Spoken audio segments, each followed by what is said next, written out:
I'm a physical therapist assistant here at Loudoun Sports Therapy Center, and we are starting a new program. We're going to be doing Do Anywhere workouts. So these are workouts that you don't necessarily need any specific equipment for, don't need any heavy weights or anything like that, and you can perform them pretty much anywhere. So today I'm going to take you through a chair workout. You can use any kind of chair, kitchen chair, desk chair. Since we're going to be doing some things that require a little bit more stability, you would not want to use a rolling desk chair just for safety. So the first exercise that we're going to do is a dip.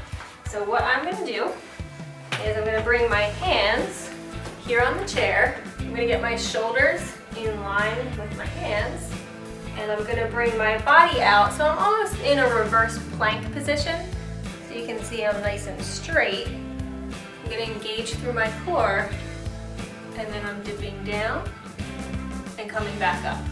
So this exercise is working mostly in through my triceps, but because I'm in a reverse plank position, I'm also working in through my core. And you can vary how deeply you come down into the dip, and then extend all the way back up. So for this exercise, you can start off doing about 10 repetitions, work yourself up to 15, 20 repetitions, and then do 3 to 5 sets of each.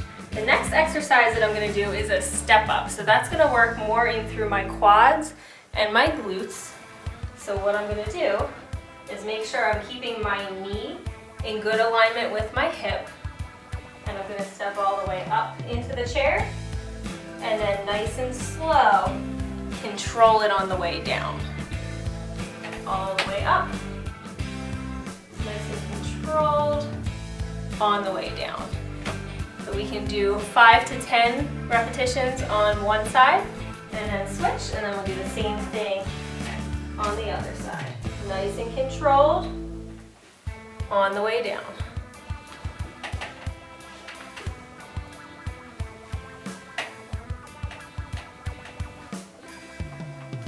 Okay, the next one we're going to do are some bridges. So I'm actually going to come down onto the floor, and my feet are going to come up onto the chair.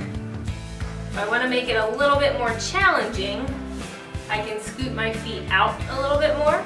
If I want to make it a little bit easier, I'm going to bring my feet in so the chair is more underneath my knees. But I'm going to make it a little bit harder. So I'm going to scoot my feet out.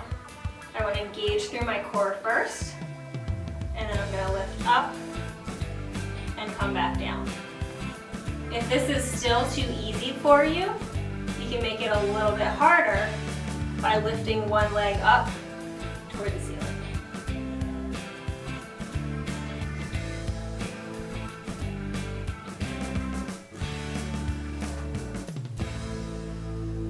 And if we're doing both legs at the same time, repeat for 10 repetitions, and again you can do 3 to 5 rounds.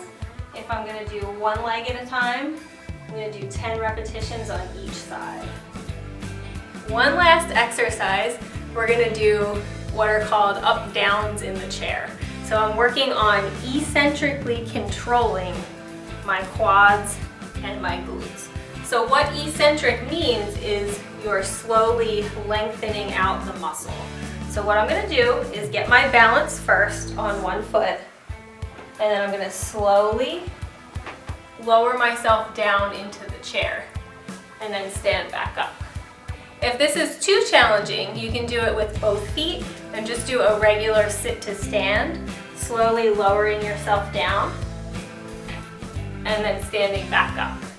What you want to focus on with this exercise is sticking your bottom out and making sure that your knees are tracking over the center of your foot.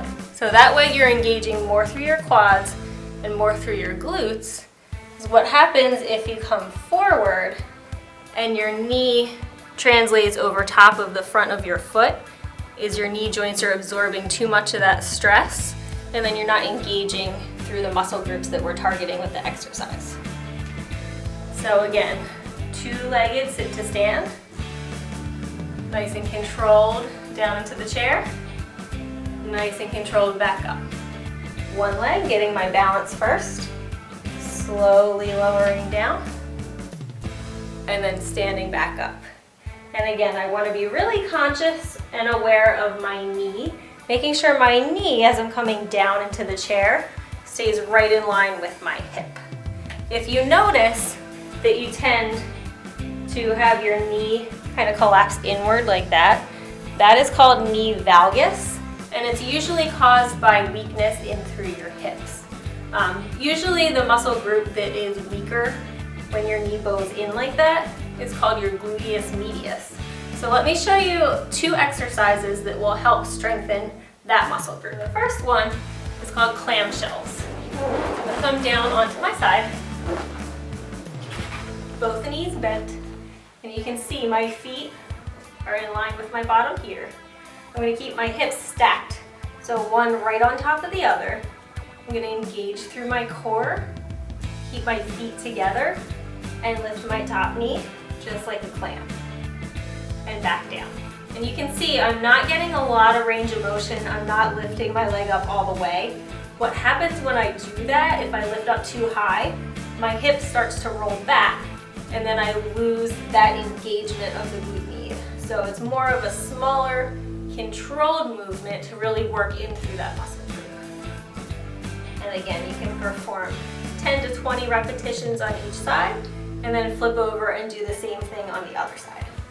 Another great exercise to do to strengthen your glute med is a side-lying hip abduction. So abduction is bringing your leg out to the side like that, and that is the main focus, the main action of your gluteus medius. So what you want to do here is lie on your side, stack your hips one on top of the other.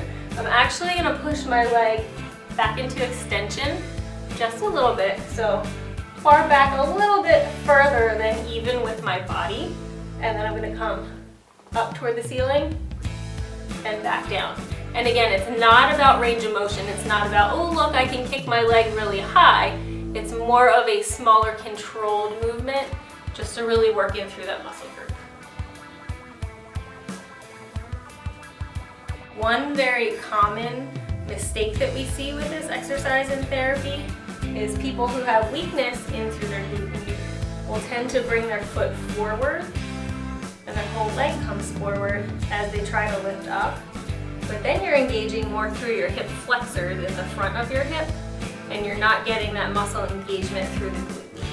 So when you're doing this exercise, make sure that you're bringing your leg back into extension a little bit more so that you're working the correct muscle group.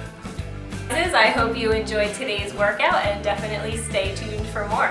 You can visit us on the web at www.loudonsportstherapy.com, and as always, be sure to like us on Facebook. Thanks for stopping by.